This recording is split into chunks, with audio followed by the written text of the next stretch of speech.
안녕하십니까? 인생의 복잡한 문제들을 말씀으로 단칼에 해결해주는 김종근 목사의 쾌도 남마입니다.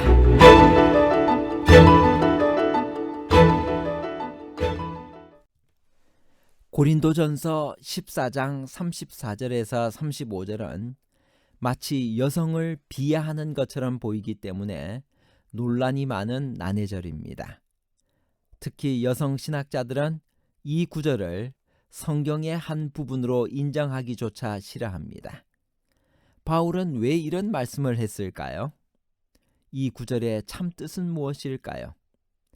여자는 교회에서 잠잠하라는 말은 바울이 여자를 열등하게 보았다는 의미인가요? 아니면 여성의 고유한 기능과 여성다움을 잃지 말아야 한다는 의미인가요?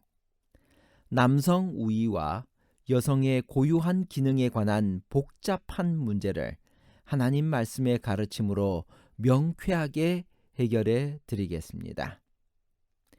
여자는 교회에서 잠잠해야 하나요? 고린도전서 14장 34절에서 35절입니다. 여자는 교회에서 잠잠하라. 그들에게는 말하는 것을 허락함이 없나니 율법에 이른 것 같이 오직 복종할 것이요. 만일 무엇을 배우려거든 집에서 자기 남편에게 물을지니 여자가 교회에서 말하는 것은 부끄러운 것이라. 극단적인 여성 신학자들은 이 구절은 분명히 남성 우위의 시대상을 반영한 것으로 후대에 삽입되었기 때문에 영감받은 성경의 일부로 인정할 수 없다고까지 말합니다.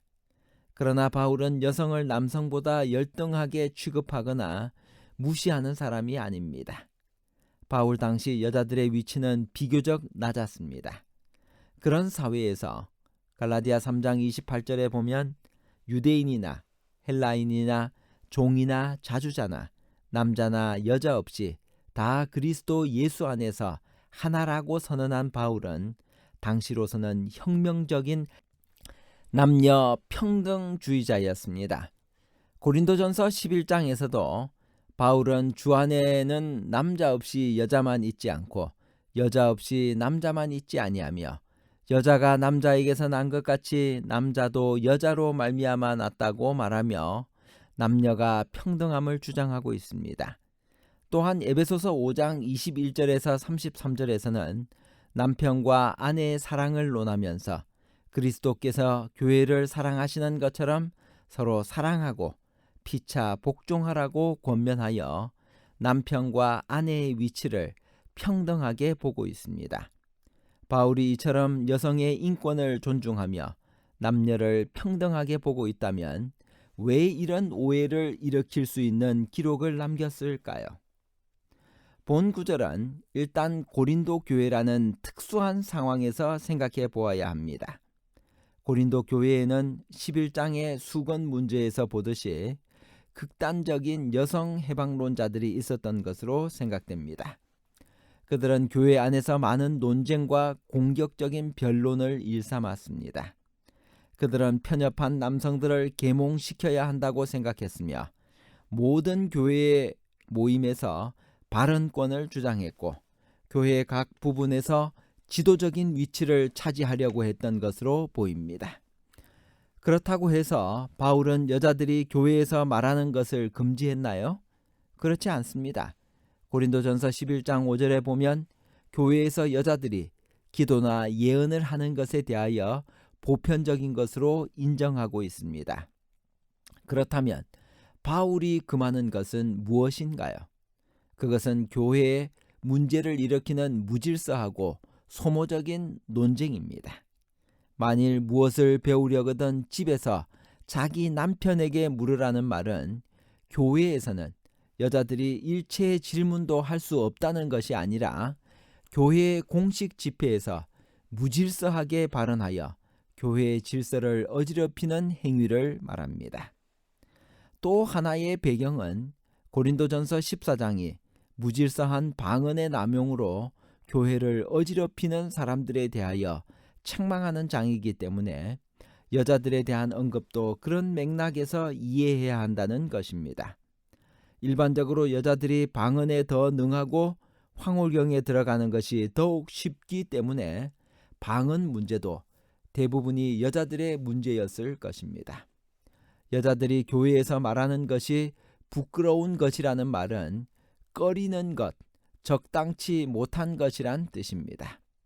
바울은 분명 여자의 인격을 존중하는 사람이고 그리스도 예수 안에서 하나라고 선언할 만큼 남녀를 평등하게 생각했습니다. 고린도전서 11장에서도 바울은 주 안에서 남자 없이 여자만 있지 않고 여자 없이 남자만 있지 아니하며 여자가 남자에게서 난 것 같이 남자도 여자로 말미암아 났다고 말하여 남녀가 평등함을 주장했습니다. 그러나 바울은 또한 남성에 대한 여성의 고유한 역할에 대해서도 확고한 태도를 견지합니다. 여자가 할 수 있는 일을 남자가 다 하지 못하듯이 여자들도 모든 일에 있어서 남자와 똑같은 일을 할 수 있는 것은 아닙니다. 바울이 여자들을 향하여 율법에 이른 것 같이 오직 복종하라고 권했을 때 바울은 너는 남편을 사모하고 남편은 너를 다스릴 것이라는 창세기 3장 16절의 말씀을 떠올리고 있었을 것입니다. 본문의 말씀은 이와 같이 2000년 전 고린도 교회의 상황에서 이해해야 하지만 창조의 섭리인 여성다움과 여성의 고유한 영역을 잃지 않아야 한다는 원칙도 오늘날에도 여전히 유효한 것입니다. 이와 같이 바울의 여성관은 하나님의 창조 목적에 대한 깊은 이해에서 나온 것으로서 남자이든지 여자이든지 하나님께서 창조하신 목적에 부합되게 살아야만 비로소 행복할 수 있다는 것을 강조하고 있습니다. 헬라와 유대의 관습 모두 공적인 일에서는 여성이 어떤 태도를 취해야만 했나요? 고린도전서 14장 34절 35절 여자는 교회에서 잠잠하라. 만일 무엇을 배우려거든 집에서 자기 남편에게 물을지니 여자가 교회에서 말하는 것은 부끄러운 것이라. 부조와 선지자 58, 59페이지에 있는 말씀입니다. 하나님께서 하와에게 금후 그의 몫이 될 수밖에 없는 슬픔과 고통에 대하여 말씀하셨다. 여호와께서는 너는 남편을 사모하고 남편은 너를 다스릴 것이니라고 말씀하셨다. 창조 당시에는 하나님께서 그 여자를 아담과 동등하게 만드셨다. 그들이 하나님께 대한 순종을 유치했었더라면, 그분의 위대한 사랑의 율법을 조화되었었더라면 그들은 항상 서로 조화되었을 것이다. 그러나 죄는 불화를 가져왔으며 이제는 어느 한쪽이 다른 쪽에 복종함으로만 그들의 연합이 유지되며 조화가 보존될 수 있게 되었다. 하와는 최초의 범죄자였으며 하나님의 지시를 거스르고 그의 반려자와 떨어짐으로 유혹에 빠졌다.